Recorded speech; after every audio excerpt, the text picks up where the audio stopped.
Having burst onto the scene in 2025 with an extraordinarily versatile new boat in the form of the Wayfinder 38, new Turkish brand Aiata is back with a second new model, and this is it. This is the all-new Aiata Sunfinder 50. Now, key to this new boat is, of course, the fact that it's called a Sunfinder, not a Wayfinder. Now, the Wayfinder 38 we tested last year used a highly convertible pilot house, but a pilot house nonetheless for shelter from the weather. As you can see from this boat here, the Sunfinder is a far more open affair. All the emphasis, the priority is put on the main deck, an open main deck with lots of sociable spaces and lots of access to the water, lots of access to the sun. And it all starts, of course, at this aft end with a triple rig of outboards here that is covered on top by a sunbed that juts right out. A really good size of sunbed as well, big enough I'd say for 4 people, no problem at all, perhaps even 5. And after that we get a wraparound swim platform that's really quite a clever bit of kit. There are 3 key positions. There's elevated, so you can extend the deck level from this sunbed. There's down below the water surface, so you can use it for swimming and water sports. And then, of course, there is somewhere in the middle, just so you can use it as a means of stepping off the boat and onto the pontoon when you berth stern to at a Mediterranean marina. So that's all good stuff. And if we look in here, well, when we saw the Wayfinder 38 in Istanbul, where they're built, it came with a beautiful optional carbon fibre ladder that cost a fortune, but was an absolute treat. And we get much the same here, though this particular ladder is in 4 parts, which makes it a bit awkward and annoying, I would think, to rig. I'd far prefer a one-piece unit, but there it is, equally lovely. And if we make our way further forward and into the main part of the cockpit, well, before we get there, as you can see, we've got a side deck on the starboard side, and that's mirrored by an additional drop-down terrace to port, expanding that 4-metre beam to 6 metres, which is really quite something on a boat of this length. And if we step into the main space here beneath the shelter of this hardtop, what you see is a lovely cosseting dinette there on the leading edge of that raised sunbed.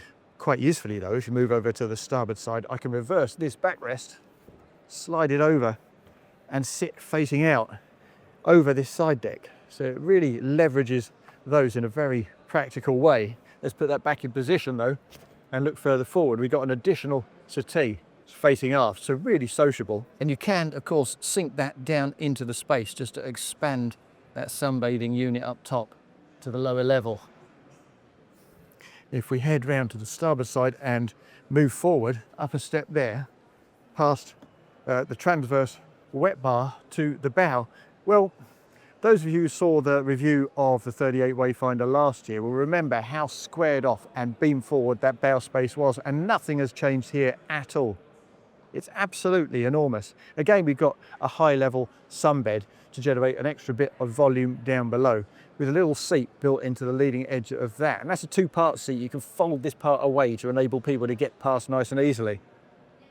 A table in the center there, again, drops down into space, so you can turn this all into a one-piece sunbed, and a nice wraparound settee, nice and deep as well, very secure feeling. Up above us, this is optional, we've got a nice big sunshade, and there's absolutely loads of headroom to move around beneath that.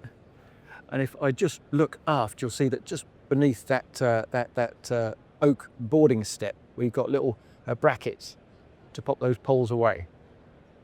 Now let's make our way back down that port side deck, and as we do so, it's worth noting how deep and safe it is. Lovely high freeboards, good width of deck as well.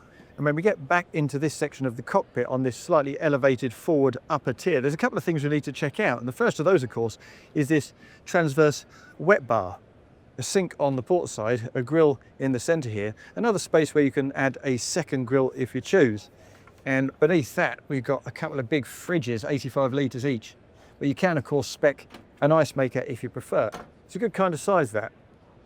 And this is something else we need to check out, these little underdeck storage cavities. I say little, they're actually really quite a good size, as you can see.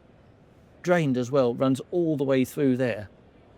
and you can access the forward part by means of this second hatch. And you might look at those and think, well, that's not that interesting, but they become more interesting when we get down below and look at the midship's cabin. So we'll talk about that in a second, but in the meantime we'll move forward beyond the wet bar, and as you can see there's some really good clearance between those helm seats and the wet bar itself, so you can actually shift those fore and aft, make yourselves comfortable. I step up into that section, move over to the skipper's position and lift the bolster. Well, visibility here is very strong indeed. The screen is a good way forward of the helm position, that helps, and the mullions are very narrow. It's a good height too, doesn't feel hemmed in at all. On the main tier of the dash we've got a couple of 16-inch plotters, a good bit of switch gear as well, an adjustable wheel, and of course a joystick with skyhook there to make things easier when you're single-handed helming, and a really generous slot for your knickknacks, plus some additional storage sections beneath the seats as well, so that's well thought through. As for performance, well, it should be pretty good in that regard too. You can spec this boat with triple 350s, or as the showboat has triple 400s, and with those triple 400s and that stepped hull, it should be good for speeds in the region of 44 knots, which is really quite something for a boat of this scale. Now, let's move over to the port side, use these lovely oak handles and pop down below. And as we do so, it's worth just keeping your expectations a little bit in check, because after all, this is, as I say, a Sunfinder, so not about the cruising, mostly about the upper deck. But when we get down here, what we're greeted with, first and foremost, is a port galley. When I say galley, it's not quite that. A breakfast bar, a little hob, a little microwave down below and a sink, plus some storage up top. But of course, we've got a larger wet bar up top, which does a pretty good job. So you can spec this instead as a second bathroom, in which case it becomes the ensuite for the bow cabin, which is where it will go right now. A two-part door, as you can see. A larger section there on the starboard side, a smaller bit to port. And that is the owner's cabin. A very low-level double bed, which makes it feel all the more spacious. This is the section ahead of the screen, that moulding before it gives way to the sunbed on the foredeck. And the deck head does, of course, drop significantly. There's not quite the room to perch upright, sit bolt upright in bed and read a book, but a slouchy position is just about possible. There's some interesting contours on the bulkheads here as well. And it's a very deliberate design cue just to pick out the light, make it look a little bit more attractive. The hull windows are a good size, and if I stand myself back up, you'll see there's a good bit of headroom at the entry point too. And if we spec that galley as a private bathroom, then this is the access point to it directly from this cabin, from the owner's cabin. And if you do that, then this cabinet, hanging storage, shifts over to the starboard side and replaces this low-level cabinetry there. But let's move out of there now and shut that back up and take a look at the midship's cabin. Down a couple of steps, in we go. Relatively low level to get in there, but once we're in there, you'll see that the deck head lifts significantly, and this is directly beneath those helm seats. If I spin the camera around again, you'll see that there's plenty of headroom in there. That's not a problem at all. I'll take a seat on this bench over on the port side and look across. So we've got a fore and aft bed, a double bed on the starboard side. There's a nice big hull window again. And it's quite roomy, quite airy, spacious at the head end. But if I move over to the bed and look over to the settee, close this door over so we can see it properly. Well, as you can see, it's not a full beam cabin. We don't have access to a hull window because those storage spaces that we looked at on the port side of the upper level of the cockpit, well, they get in the way, and there's also some pipe work for the electrics and for the plumbing running through there. And of course, they could have avoided that at the design stages and had a full beam cabin. But as I say, this is a Sunfinder, not a dedicated cruiser. So they decided that they'd make the midship's cabin slightly narrower and give you extra storage up top. Interesting design decision, and it won't be for everyone. But that's very much the nature of Aiata boats, whether you're looking at the 50 or the 38. Now, as we move back out here, there's a fridge just down here, another 85-litre fridge, usefully positioned outside of the cabin so it doesn't keep you awake at night. And over on the starboard side, Well, this is your day heads. Even if you have that second bathroom, the private one on the port side, this remains your day heads, and it's a really good size. Absolutely tremendous headroom at the access point, certainly. And when you get in, if I angle the camera up, you'll see there's a skylight that's on the dash top ahead of the helm position, just by the screen. There's a good shower in there as well, a dedicated shower with a seat. Again, loads of headroom.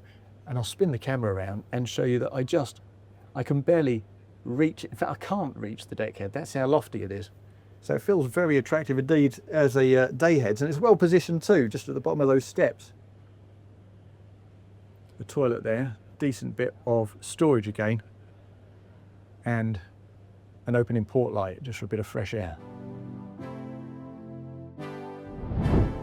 So that is the new Aiata Sunfinder 50. A really interesting, a different and distinctive boat, but you'd expect exactly that from Aiata.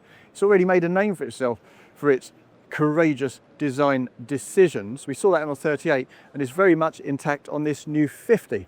But interestingly, if I spin the camera around and check this out, this is the Sunfinder 50 Fly. Exactly the same boat essentially, but with an upper deck, and that's due to be launched relatively soon. Very interesting concept, an open boat with a flybridge, just to increase those day spaces. And there will also be a wayfinder version of the 50 for those of us who go boating in Northern Europe rather than the Mediterranean. So there really is a tremendous amount to look forward to from Aiata. Now, if you've got something you'd like to say about this new Aiata Sunfinder 50, please do leave your comments in the section below. If you've enjoyed this video, hit the like button, and if you'd like to see more videos like this in the future, then make sure you subscribe to the Motorboat and Yachting channel.